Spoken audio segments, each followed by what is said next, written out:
আসসালামু আলাইকুম, কেমন আছেন আপনারা? আশা করি সবাই ভালো আছেন। আমিও আপনাদের দোয়ায় বেশ ভালো আছি আলহামদুলিল্লাহ। আজ রান্না করব মুরগির মাংস দিয়ে চাইনিজ সবজি। তবে এটা বাংলাদেশের মানুষেরা খুবই পছন্দ করে বিভিন্ন জায়গায়। তবে এটা আমার ইচ্ছে মতো আমি রান্না করব। আসলে খেতে খুবই ভালো লাগে এটা। আর রান্নাটাও খুব সহজে এবং অল্প সময়ে হয়ে যায়।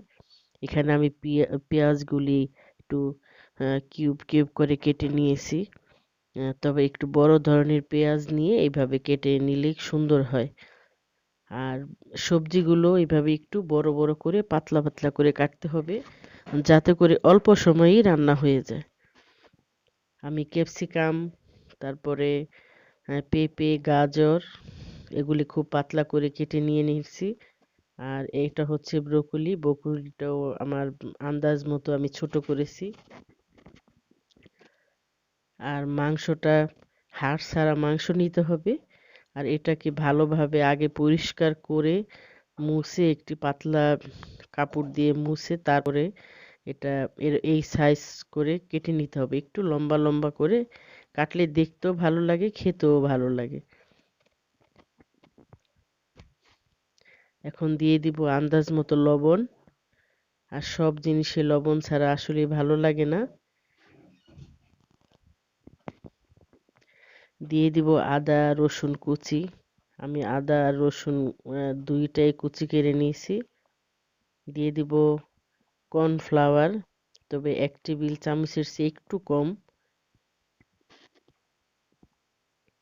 এখন একটু ভালোভাবে নাড়াচাড়া দিতে হবে। দিয়ে দিব সয়া সস।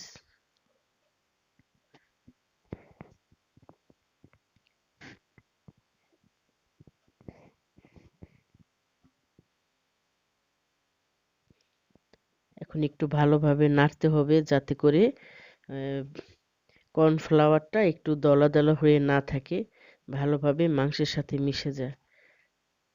দেখতেই পাচ্ছেন আমি ভালোভাবে নাড়াচাড়া দিয়ে নিছি। এখন দিয়ে দিব কালো গোলমরিচের গুঁড়া। কেননা এটার মধ্যে ঝাল কোনো কিছু দেওয়া হয়নি, এজন্য। আর মাংসতে একটু মশলা না দিলে খাওয়া যায় না। এখন এটা মেখে আমি রেখে দেব প্রায় 10 থেকে 15 মিনিট পর্যন্ত।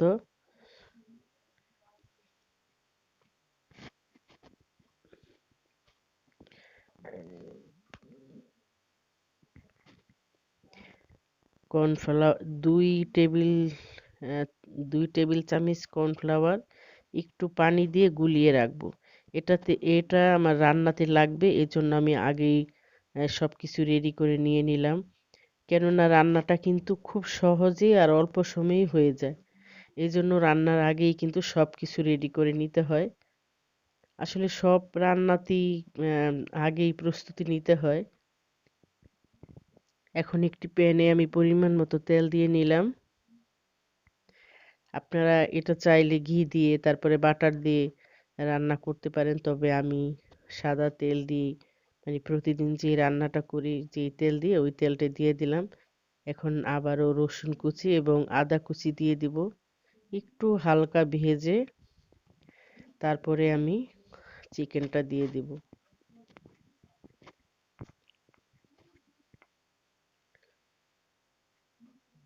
আমার এই রেসিপিটি যদি ভালো লাগে তাহলে লাইক দিন, শেয়ার করুন। আর আমার চ্যানেলটি এখনো যারা সাবস্ক্রাইব করেননি, এখনই সাবস্ক্রাইব করে ফেলুন। আর পাশে থাকা বেল আইকনে ক্লিক করুন, তাহলে যখনই আমি নতুন ভিডিও আপলোড দিব সঙ্গে সঙ্গে আপনাদের কাছে নোটিফিকেশন চলে যাবে। তখন ইচ্ছে করলে আপনারা দেখে নিতে পারেন। আর যদি কারো কোনো প্রশ্ন থাকে তাহলে অবশ্যই কমেন্ট বক্সে লিখে জানাবেন। এখন আমি মাংসটা ভালোভাবে একটু ভেজে নিব।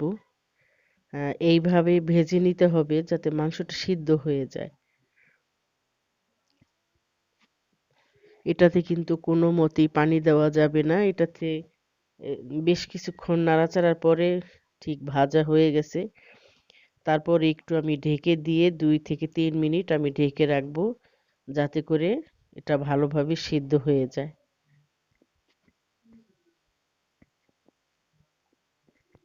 ফিরে আসলাম 2 থেকে 3 মিনিট পরে। দেখুন আমার মাংসটা কিন্তু হয়ে গেছে, তবে চুলার আঁচটা কিন্তু মিডিয়ামে দিয়েই রান্না করতে হবে। এখন আমি সবজিগুলো দিয়ে, যেই সবজিটা একটু সময় বেশি লাগে, ঠিক সেই সবজিটাই আমি একটু আগে দিব। আগে দিয়ে একটু নাড়াচাড়া করতে থাকবো, আর একটু ভাজা হতে হতে কিন্তু সিদ্ধ হয়ে যাবে।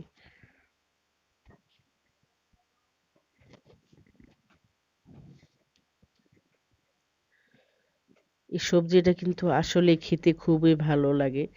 এটা পরোটা দিয়ে, তারপরে খালি পোলাও ভাত সবকিছু দিয়েই খাওয়া যায়, আর খেতেও খুব ভালো লাগে। আমি এইভাবে আস্তে আস্তে করে নাড়াচাড়া করতে থাকবো, আর সবজিগুলো একে একে সব সবজি দিয়ে দিব।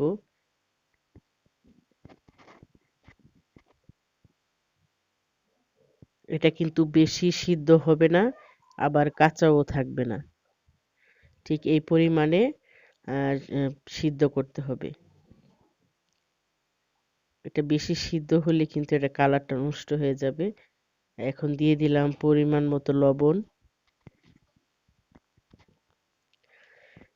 কাঁচামরিচ এইভাবে অর্ধেক করে কেটে তারপরে দিয়ে দিব।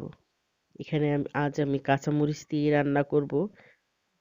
কেননা এখানে সবুজ কালারটা আছে, আর কাঁচামরিচ দিলেও ভালো লাগবে, দেখতেও ভালো লাগবে, খেতেও ভালো লাগবে। আর দিয়ে দিলাম পেঁয়াজ। এখনো আবারও বেশ কিছুক্ষণ নাড়াচাড়া করে নিব, যাতে করে সবজিগুলো একটু হালকা ভাজা ভাজা হয়। আর এরকম নাড়াচাড়া করতে করতে কিন্তু সবজিটা সিদ্ধ হয়ে যাবে।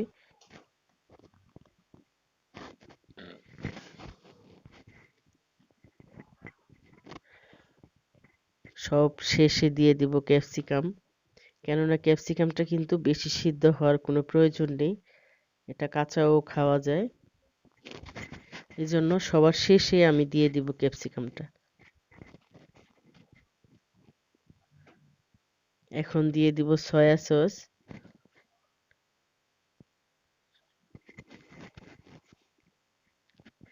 সয়া সস দিয়ে দিলাম 2 চামচ। এখন দিয়ে দিব ওয়েস্টার সস। এটা আপনাদের কাছে না থাকলে, কারো যদি ঘরে না থাকে, নাও দিতে পারেন, না দিলেও হয়। এখন আবারও ভালোভাবে একটু নাড়াচাড়া করতে হবে। তবে মনে রাখতে হবে সবজিটা কিন্তু এইভাবে নাড়তে নাড়তে কিন্তু সিদ্ধ হয়ে যাবে, কেননা সবজিগুলি একটু পাতলা করে কাটা।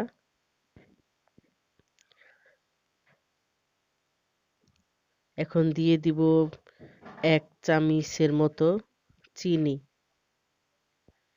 তবে চিনিটা দিতে হয়, এটা যদি কেউ চান নাও দিতে পারেন, তবে একটু হালকা মিষ্টি হলে খুব ভালো লাগে। এখন দিয়ে দিব কর্নফ্লাওয়ার, যে আমি গুলিয়ে রেখেছিলাম, ওই কর্নফ্লাওয়ারটা দিয়ে দিব। তবে এখানে আমার মনে হয় আরো পানি লাগবে। তবে কর্নফ্লাওয়ারটা দিয়ে দিয়ে কিন্তু বেশিক্ষণ এভাবে রাখা যাবে না, নাড়াচাড়া দিতে হবে, না হয় নিচে তলানিতে লেগে যাবে এবং জমে জমে যাবে। এখানে আরো পানি লাগবে। আমি একটু নাড়াচাড়া দিয়ে তারপর আরেকটু পানি দিয়ে দিব, কেননা সবজিটা আরেকটু সিদ্ধ হবে। সব সবজি তো আর তাড়াতাড়ি ক্যাপসিকামের মতো কাঁচা খাওয়া যাবে না। শুধু গাজর আর ক্যাপসিকামটা, পেঁপে আর ব্রোকলিটা কিন্তু আরেকটু সিদ্ধ হবে। এজন্য আমি এবার ঠিক আছে, আমি পরিমাণ মতো পানিটা দিয়ে দিলাম।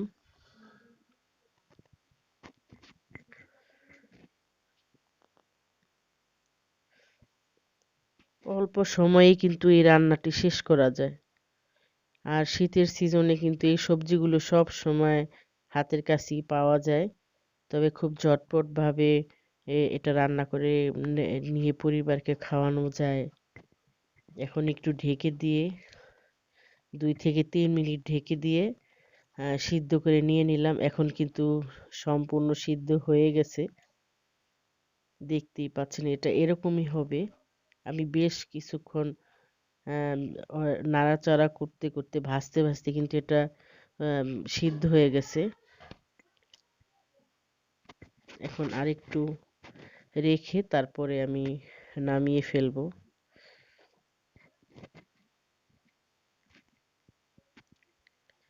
দেখুন এটার ঘনত্বটা কিরকম হয়েছে, ঠিক এরকমই হবে। এটা বেশি একটা পাতলাও হবে না, বেশি ঘনও হবে না। আমার রান্না শেষ। এবার দেখুন মানে কতটা সুন্দর, দেখতেও ভালো লাগছে এবং খেতেও কিন্তু খুব মজা হয়েছে আজকের এই রেসিপিটি। আপনারা অবশ্যই বাসায় ট্রাই করবেন। এখানে এমন কোনো কিছু নেই যে অনেক দূর থেকে আনতে হবে বা ঘরে থাকে না। এখানে ঘরে থাকা সব উপকরণ দিয়েই কিন্তু এটা রান্না হয়ে গেছে। তবে এটা খালি খেতেও কিন্তু খুব ভালো লাগে। তাহলে অনেক কথাই আপনাদের সাথে বললাম, আর ভুল ত্রুটি হলে অবশ্যই আপনারা ক্ষমা করে দিবেন। তাহলে ভালো থাকুন, সুস্থ থাকুন, নিরাপদে থাকুন। আর আমার নিত্য নতুন যখনই ভিডিও আপলোড দেব আপনারা দেখুন। আর দেখে যদি কোনো প্রশ্ন আপনাদের মনে প্রশ্ন থাকে তাহলে কমেন্ট বক্সে লিখে জানান। তাহলে অনেক কথাই বললাম,